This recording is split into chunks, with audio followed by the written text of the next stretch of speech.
Alors là, il vous reste encore 3 étapes. 3 étapes? Mais je viens déjà de faire un appel téléphonique, un entretien RH et un entretien manager. Exactement. Et il vous reste le test technique, la bière avec les équipes et l'entretien de 3 heures avec le PDG.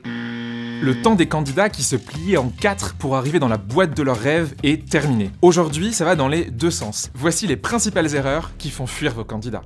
Erreur numéro 1, découragez vos candidats dès l'annonce. Premier problème, sur le fond. Vous parlez trop de vous et pas assez du candidat. Deuxième problème, votre annonce n'est pas assez exhaustive. Les candidats, ils veulent la base de la base. C'est quoi? Le salaire, le télétravail, les conditions précises, les missions exactes qui m'attendent et pas des missions généralistes. Et si on fait vraiment encore plus, la cerise sur le gâteau, avec qui je vais travailler, à quoi ressemble mon équipe, voire les perspectives d'évolution. Troisième problème, vous en demandez beaucoup trop à vos candidats sans rien proposer en retour. Il faut un bac plus 12, une connaissance des outils d'IA qui sont même pas encore sortis, et en termes de soft skills, il faut être curieux, dynamique, ambitieux, motivé, malin, force de proposition. Faut tout faire en même temps. Et comme contrepartie, le pass Navigo rembourse à 50% et une mutuelle. Merci, mais non merci. Erreur numéro 2, choisir des méthodes d'évaluation au doigt mouillé. Votre candidat est maintenant arrivé en entretien. Mais là, c'est le drame. Ça commence par un présentez-vous, et on a 30 minutes pour le faire. Puis on enchaîne par une séance de voyance, une séance de graphologie et un entretien au feeling. Le fameux entretien duquel on sort en se disant « Ah ouais, je l'ai vraiment bien senti ». Ou alors « Ah non, là, j'ai pas eu le fit ». Clairement, le recrutement, c'est plus proche d'une science que de la magie. Désolé de casser un mythe, vous avez compris le topo, on choisit des méthodes d'évaluation objectives. Par exemple, entretien structuré, cas pratique, mise en situation, ou encore aller courir un marathon ensemble. Ah non, pardon, ça c'est l'erreur numéro 3. Erreur numéro 3, prévoir un process de recrutement digne d'un marathon. Il vous reste le test technique, la bière avec les équipes et l'entretien de 3 heures avec le PDG. Il y a 2 trucs qui saoulent vos candidats. Les process beaucoup trop longs et les process avec beaucoup trop d'étapes. Les candidats veulent que ça aille vite et que ça soit efficace. Ça tombe bien, même des grosses boîtes énormes comme Google ont décidé de passer des entretiens de 10 étapes à 4 étapes seulement. En gros, 4 entretiens, ça prédit 86% des performances de la personne sur son job.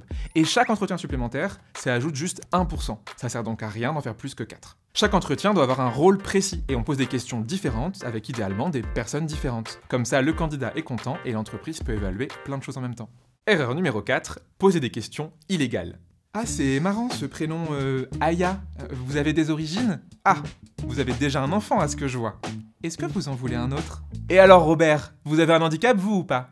Toutes ces questions étaient illégales. On a 26 critères de discrimination au sens du Code du travail. Et toute question qui s'y rapproche de près ou de loin, c'est un non. Et attention, un non ferme. À la place de ces questions illégales, on pose des questions qui sont basées sur les compétences. On définit les compétences et on prépare des questions qui vont aller les évaluer. Comme ça, on évalue ce que la personne sait faire et pas qui elle est. Erreur numéro 5, ne pas avoir un process de recrutement inclusif. Et c'est bien plus qu'une attente générationnelle, c'est une attente sociétale. On se doit aujourd'hui en tant qu'entreprise qui recrute d'être inclusive. Alors on fait quoi? Déjà, on arrête les red flags sur les annonces. Tout conjugué au masculin, c'est non. Et désolé, le masculin ne fait pas le neutre. Deuxième chose, on ne demande pas que des top écoles de commerce ou ingénieurs. Et donc qu'est-ce qu'on fait? On met en avant la politique handicap, la politique parentalité ou encore la politique jeune. On montre par l'exemple ce qu'on fait avec des témoignages de personnes qui ont vécu tout ça. Et enfin, on est proactif dans son sourcing. Si on diversifie ses sources et qu'on va aller voir des écoles qui sont pas dans le top école, ou bien des assos qui vont promouvoir la diversité et l'inclusion, voire des partenariats avec l'AGFIP par exemple pour recruter des personnes en situation de handicap, si on fait ça, on diversifie notre sourcing et on devient plus inclusif. Si vous mettez en place ce que je viens de vous dire, vous recruterez mieux et sans accroc. Et si jamais ça marche pas, appelez-moi.